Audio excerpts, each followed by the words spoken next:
ओम साईं राम।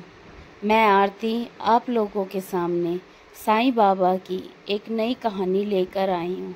साईं बाबा का जानवरों के प्रति प्रेम। तो चलो शुरू करते हैं।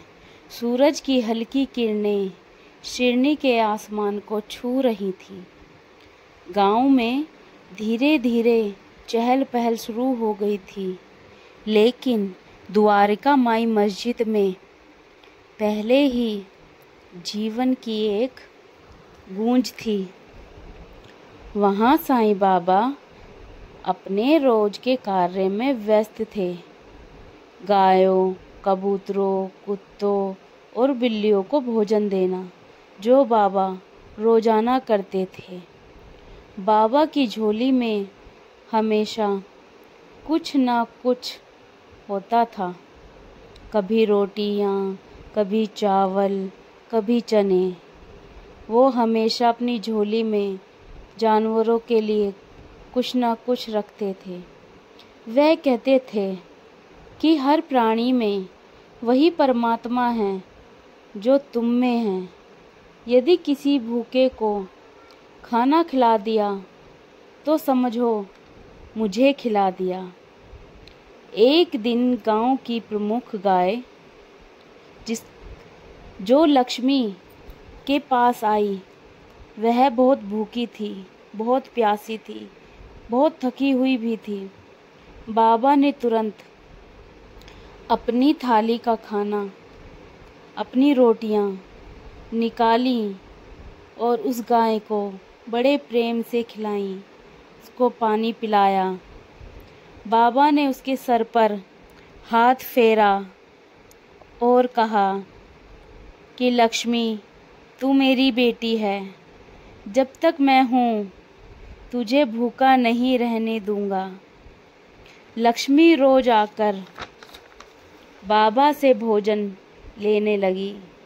धीरे धीरे शिरनी के अन्य जानवर भी, जैसे गाय, कुत्ते, पशु पक्षी भी, बिल्ली, चिड़िया, कबूतर, सब बाबा के पास आकर भोजन खाने लगे। वे जानवरों भी जान गए कि बाबा के पास कितना प्रेम है, कितनी करुणा है और पेट भरने की रोटी भी है। बाबा किसी जानवर को, किसी पशु पक्षी को नहीं निराश करेंगे। एक बार गांव में एक काला कुत्ता बहुत बीमार हो गया, इतना कि उस पे चलना भी मुश्किल हो गया। शरीर पर उसके इतने घाव हो गए कि वह बहुत परेशान रहने लगा। मुंह में झाग, आंखों में डर। वह कुत्ता बहुत परेशान था। सब उसको पत्थर मारकर भगा देते थे जहाँ पर भी रोटी मांगने जाता था। पर बाबा ने जैसे ही उसे देखा, उसको अपने पास बुलाया और एक कटोरी में दूध रखा और धीरे से उससे कहा, बेटा आ जा। कुत्ता धीरे धीरे पास आया। वह डरा हुआ था, कहीं ये भी मेरे को पत्थर न मार दे, और पास आया। धीरे धीरे दूध पीना उसने शुरू किया। बाबा ने उसको बुलाया और उसके घाव पर हल्दी और नीम का लेप लगाया। कुछ ही दिनों में वह स्वस्थ हो गया और बाबा की मस्जिद का पहरेदार बन गया। एक दिन बाबा के पास बिल्ली आई। वह कबूतरों को खाती थी, उनको पकड़ती थी। बाबा ने उसको पास बुलाया। बाबा ने उसको गोद में लिया और कहा, अगर तू इन नन्हे पक्षियों को ऐसे ही खाएगी तो मेरे साथ कैसे रहेगी। उन्होंने बिल्ली को रोटी खिलाई। धीरे धीरे वे रोज बिल्ली को रोटी खिलाने लगे, दूध पिलाने लगे। बिल्ली भी समझ गई कि बाबा में बहुत प्यार और करुणा है। उसने पक्षियों को पकड़ना बंद कर दिया और वह बाबा की शरण में आ गई। वह बाबा के पास जाकर दूध रोटी खाती, जो बाबा खिलाते उसको प्रेम से खाती, पर वो पशु पक्षियों को नहीं खाती। सिडनी के लोग पहले जानवरों को तुच्छ समझते थे। वो उनको मारते पीटते थे, उनको खाना नहीं देते थे, पानी नहीं देते थे। लेकिन बाबा की निस्वार्थ सेवा देखकर वह भी पशु पक्षियों को रोटी, जानवरों को दूध, दाना डालने लगे, गायों को चारा डालने लगे, प्यासे पक्षियों को पानी पिलाने लगे। एक दिन बाबा बहुत थके हुए थे। उन्होंने अपने बर्तन में बचे हुए चावल को खुद नहीं खाया। उन्होंने देख लिया था कि मेरे आसपास के जानवर बहुत भूखे हैं। वो थके हुए बेशक थे, पर उन्होंने अपने खाने को उन जानवरों को खिला दिया और खुद भूखे रह गए। एक बच्चे ने बाबा से पूछ लिया कि बाबा, आप तो भूखे हो, आपने तो कुछ नहीं खाया, आपने तो अपना सारा खाना इन पक्षियों को, इन जानवरों को खिला दिया, यहाँ तक कि आप जो पानी ले आया था वो पानी भी इन पक्षियों को पिला दिया।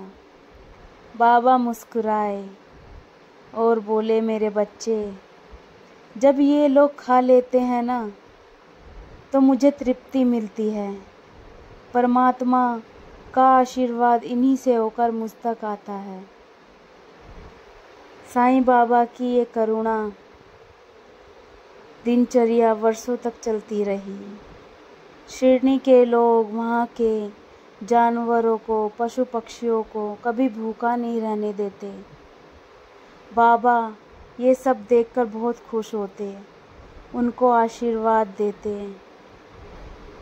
बाबा हमेशा यही कहते थे कि जो भूखे को खाना खिला दे, जो प्यासे को पानी पिला दे और जीव जंतुओं को अपना समझे, वही मेरा सच्चा भक्त है। इसीलिए वहाँ के लोगों ने वहाँ के जानवरों की सेवा करनी शुरू कर दी। उनको कोई घायल जानवर या पशु पक्षी भी दिखता तो वो उसको अनदेखा नहीं करते थे। वो उनकी मरहम पट्टी करवाते थे, उनकी सेवा करते थे, उनको खाना खिलाते थे और उनको जब तक वो स्वस्थ नहीं हो जाते उनको जाने नहीं देते थे। बाबा यही कहते थे कि इन्हीं से ही तुम्हें ईश्वर का आशीर्वाद मिलेगा। आप लोग समझते हो ईश्वर मंदिर में है, नहीं, ईश्वर हर सृष्टि के हर कोने में बसा हुआ है। इन पेड़ पौधों में भी ईश्वर है, जिन्हें तुम लोग काटते हो, तोड़ते हो, इनको नष्ट करते हो। इसीलिए इनको कभी भी कष्ट मत पहुंचाओ, ना कि पेड़ पौधों को ही नहीं बल्कि पशु पक्षियों को, जानवरों को, इन जीव जंतुओं को कभी भी कष्ट नहीं देना चाहिए। क्योंकि जब आप इनकी सेवा करते हो तो आप ईश्वर की सेवा करते हो, और जब आप इन लोगों को कष्ट पहुंचाते हो तो आप ईश्वर को कष्ट पहुंचाते हो, और ईश्वर इसका परिणाम आपको देता है, बीमारी के रूप में, परेशानी के रूप में, घर कलेश के रूप में। फिर आप इस सब का दोषी ईश्वर को ही देते हो। ईश्वर की इसमें कोई गलती नहीं होती। इसलिए अपने कार्यों को सुधारो और ईश्वर की सेवा करो। इन पशु पक्षी बेजुबान जानवरों को कष्ट मत पहुंचाओ, ना ही इनको मारो। समझो ईश्वर ने आपको अच्छे कर्म करने का एक मौका यही दिया है कि आप इनकी सेवा करो। इनकी सेवा ही ईश्वर की सेवा है। यही साईं बाबा कहते हैं। अगर उनकी यह कहानी आपको अच्छी लगी हो तो कमेंट में ओम साईं राम ज़रूर लिखना। ओम साईं राम।